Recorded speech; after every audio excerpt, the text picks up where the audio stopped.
प्यारे दोस्तों, शादर अभिवादन। मैं हूं महेश कुमार वैद्य और आप देख रहे हैं एनजेपी हरियाणा। दोस्तों, आज बात करेंगे राव नरेंद्र सिंह को कांग्रेस की कमान सौंपने के बाद पार्टी कहां खड़ी हुई है, कितने जिलों में संगठन बने, कितने ब्लॉक में इकाइयां गठित हुई और कितना बूथ स्तर पर काम हुआ। इसी पर हम चर्चा करेंगे। दोस्तों, राव नरेंद्र ने सितंबर 2025 में पार्टी का काम संभाला था, यानी कि वह अध्यक्ष बने थे। शायद 29 सितंबर को उन्होंने पदभार ग्रहण किया था। तब से लेकर अब तक कुछ काम जरूर हुआ है, लेकिन उम्मीदों के अनुरूप काम नहीं हुआ है। अगर हम मेरिट की बात करें तो ये कह सकते हैं कि कुमारी शैलजा, अशोक तंवर और उदय भान की तुलना में राव नरेंद्र ने काफ़ी कुछ किया है, लेकिन इतना कतई नहीं किया है जिस पर उनकी पीठ थपथपाई जा सके। तुलना में हम राव नरेंद्र को उन तीनों प्रदेश अध्यक्षों से आगे इसलिए खड़ा कर रहे हैं क्योंकि उनके कार्यकाल में जिला इकाइयां गठित तक नहीं हो पाई थी। राव नरेंद्र के कार्यकाल में ये इकाइयां गठित हुई है, लेकिन इसका श्रेय हम राव नरेंद्र को देने से इसलिए बच रहे हैं क्योंकि ये हाई कमान ने 11 साल की सुस्ती के बाद अपने स्तर पर बड़ा फैसला लिया है। राव नरेंद्र को कमान सौंपी थी तो राव नरेंद्र सिंह को अगर चमत्कार दिखाना था तो चमत्कार यह दिखाना था कि 180 ब्लॉक में अपनी टीम गठित करनी थी, बूथ स्तर पर अपनी टीम गठित करनी थी और उन प्रकोष्ठों में भी नियुक्तियां करनी थी जो अभी तक रिक्त पड़े हैं। इसलिए हम राव नरेंद्र सिंह को भी अभी वो जो 3 पूर्व प्रदेश अध्यक्ष रहे जिनके कार्यकाल में कांग्रेस का संगठन नहीं बन पाया था, उसी श्रेणी में रख सकते हैं, लेकिन उससे थोड़ा सा ऊपर है। इसलिए मेरिट पर जब हम बात करें तो 3 पूर्व प्रदेश अध्यक्षों से ऊपर राव नरेंद्र सिंह को हम कह सकते हैं संगठन की दृष्टि से कुछ काम करने के लिए। लेकिन ये काम इतना नहीं है कि पास मार्क भी राव नरेंद्र सिंह आपको दिए जा सके। आप जानते हैं इधर बजट सत्र की तैयारी चल रही है, लेकिन आपका संगठन जमीनी धरातल पर उतना उभर कर सामने नहीं आया है जितनी राहुल गांधी ने उम्मीद की थी, जो राहुल गांधी लंबे समय से उम्मीद कर रहे हैं, जो मल्लिकार्जुन खड़गे आपसे अपेक्षा कर रहे हैं, उतना अभी तक काम नहीं हुआ है। मीडिया रिपोर्ट्स के अनुसार जो आंकड़े हमारे पास हैं वो आपको एक बार बता देते हैं। आप देखेंगे कि किस स्तर पर कांग्रेस अभी खड़ी हुई है। कुल 180 ब्लॉक अध्यक्ष नियुक्त होने हैं, लेकिन तमाम नियुक्तियां अटकी हुई है।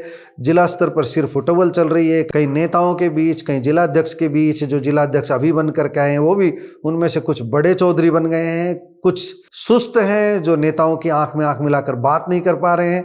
यानी कि दोनों तरह की स्थिति है, बीच का रास्ता अभी नहीं निकल पाया है। जिला स्तर पर 33 जिले हैं, ग्रामीण और शहरी मिलाकर के। इनमें से 7 जिले अभी भी ऐसे हैं जिनमें अभी नियुक्तियां नहीं हुई है, यानी कार्यकारिणी गठित नहीं हुई है। जिला प्रधान तो सभी जगह बन चुके हैं 33 जिलों में। और प्रदेश स्तर पर राव नरेंद्र सिंह आप अपनी टीम भी नहीं बना पाए। आपको कितना समय हो गया? अक्टूबर, नवंबर, दिसंबर, जनवरी बीत चुका है। लगभग 4 महीने का समय आपके पास है। 4 महीने में आप अपनी ही टीम गठित नहीं कर पाए हैं। इसलिए राव नरेंद्र थोड़ा तेजी दिखाइए ताकि आपका उस सूची में नाम दर्ज हो सके कि जिसने कांग्रेस के संगठन को रूट लेवल तक मजबूत किया। आप अभी अपनी ही टीम गठित नहीं कर पाए। अपने जिलाध्यक्षों से किस तरह फिर आप उम्मीद कर सकते हैं? मीडिया रिपोर्ट्स के अनुसार कांग्रेस के 23 प्रकोष्ठों में से 12 प्रकोष्ठों में अभी भी अध्यक्ष और संयोजक के पद खाली है। और कांग्रेस के जो अग्रणी संगठन है, इनमें महिला कांग्रेस है, सेवा दल है, इंटक है, एनएसयूआई जैसे फ्रंटल संगठन है, इनमें भी नई नियुक्तियां और संगठनों का विस्तार का काम रुका हुआ है। कांग्रेस में किसान प्रकोष्ठ भी है, लेकिन किसान प्रकोष्ठ की अभी तक कोई महत्वपूर्ण गतिविधियां उभर कर सामने नहीं आई है। महिला कांग्रेस में सुधा भारद्वाज भी कुछ खास नहीं कर पाई। सुधा भारद्वाज की टीम को भी विस्तार की प्रतीक्षा है। इसी तरह किसान कांग्रेस की गतिविधियां भी ज्यादा एक्टिव हमें नजर नहीं आ रही धरातल पर।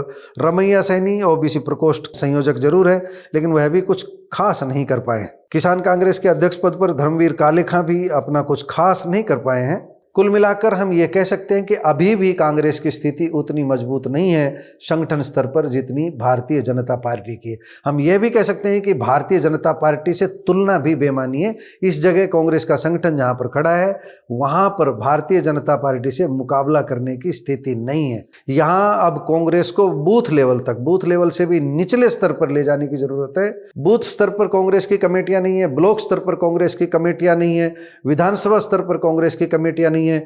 यूथ विंग में अध्यक्ष हैं, लेकिन अभी भी हर जिले में पूरी टीम अभी गठित नहीं हो पाई है। कारण कुछ भी हो सकता है, लेकिन बड़ा कारण तो नेताओं का आपसी टकराव ही है। इस टकराव के बीच से ही रास्ता निकालना होगा। जब तक रास्ता नहीं निकलेगा तब तक कांग्रेस बैकफुट पर रहेगी और भाजपा संगठन के बल पर ही फ्रंट फुट पर बैटिंग करती रहेगी। यह स्थिति तब है जब 2024 का चुनाव कांग्रेस ने संगठन न होने की वजह से हाथ में आया हुआ चुनाव, हाथ में आई हुई चुनावी जीत, हाथ में आई हुई हरियाणा की सत्ता खो दी। भारतीय जनता पार्टी अगर सत्ता में है तीसरी बार तो केवल और केवल अपने संगठन की वजह से है, और कांग्रेस अगर तीसरी बार सत्ता में नहीं है तो केवल और केवल अपना संगठन नहीं होने की वजह से है। सांगठनिक कमजोरी जिस दिन दूर होगी उसी दिन कांग्रेस सत्ता के साथ आंख से आंख मिलाकर बात करती नजर आएगी, सत्ता के साथ टक्कर लेती नजर आएगी और जो सत्ता की शिखर की कुर्सी है उसे हासिल करती हुई नजर आएगी। दोस्तों, आप कांग्रेस की मौजूदा स्थिति को लेकर क्या सोचते हैं, कमेंट बॉक्स में जाकर बताइएगा जरूर। नमस्कार, धन्यवाद।